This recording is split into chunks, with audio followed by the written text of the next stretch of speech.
आपण fast and simple sandwich बनवणार आहोत. सँडविच सर्वांनाच आवडतं. तर त्याला लागणारे इन्ग्रिडियंट्स एक ऑनियन, एक टोमॅटो आणि एक काकडी. या 3 इन्ग्रिडियंट्स घेणार आहोत. प्लस ऑनियन आणि काकडीला आपण साल काढून घ्यायची आणि त्या तिघांनाही फाईनली चॉप करून घ्यायचं. जसं आपण भाजी टाकायला कांदा किंवा टोमॅटो कापतो तसं. आपले तिन्ही पण व्हेजीस आता कट झालेले आहेत. तर आता सँडविचमध्ये यूज होणारी एक स्पायसी चटणी असते, आपण आता ती बनवायला घ्यायची. चटणीसाठी लसूण, कोथिंबीर, ब्रेड, अद्रक, हिरवी मिरची, जिरा आणि मीठ. हिरवी मिरची आणि मीठ तुम्हाला जसं तिखट हवं त्याप्रमाणे घ्यायचं.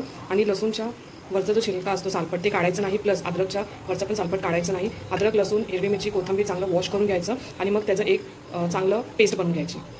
सो आपली ही चटणी तयार आहे, चांगली वाटून घेतलेली आहे. तवा गरम करून घ्यायचा, मीडियम फ्लेमवर ठेवायचं आणि तुम्हाला हवे तितके ब्रेड एक साईडला अमूल बटर लावून त्याला शेकून घ्यायचं. जितके तुम्हाला सँडविचेस बनवायचे तितके ब्रेडला. हे जे व्हेजीस आपण सगळे चॉप करून घेतलेले त्याच्यामध्ये हाफ टीस्पून चाट मसाला टाकायचा आणि त्याला चांगलं मिक्स करून घ्यायचं.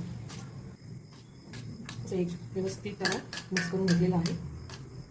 आता ज्या ब्रेडला आपण अमूल बटर लावून शेकून घेतलं होतं ते ब्रेड घ्यायचे, असे 2 ब्रेड घ्यायचे.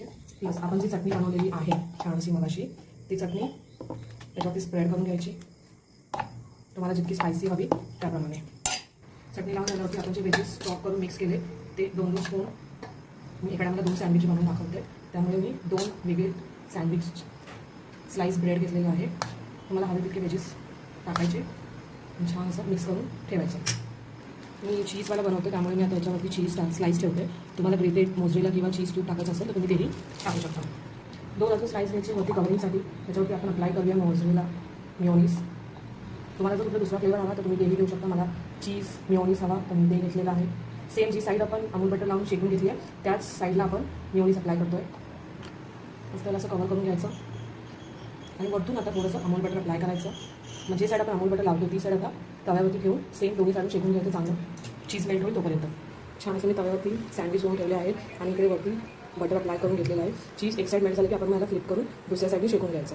तुम्ही याला कवर करून ठेवू शकता जेणेकरून चीज लवकर मेल्ट होईल. आणि याचा फ्लेम स्लोच ठेवायचा जेणेकरून आपला ब्रेड खालून जळणार नाही. 5 मिनिटं खूप झाले, 3 to 4 मिनिट्समध्ये होऊन जातो एक साईड आणि मग चेंज करून सेकंड साईड पण 3 to 4 मिनिट्समध्ये होऊन जाणार. मी आता फ्लिप केलेलं आहे. एक साईड अशी छान गोल्डन झालेली आहे, गोल्डन ब्राऊन. आता दुसरी साईड शेकायला ठेवलेला आहे. अशा प्रकारे आपला हा सँडविच आता रेडी आहे.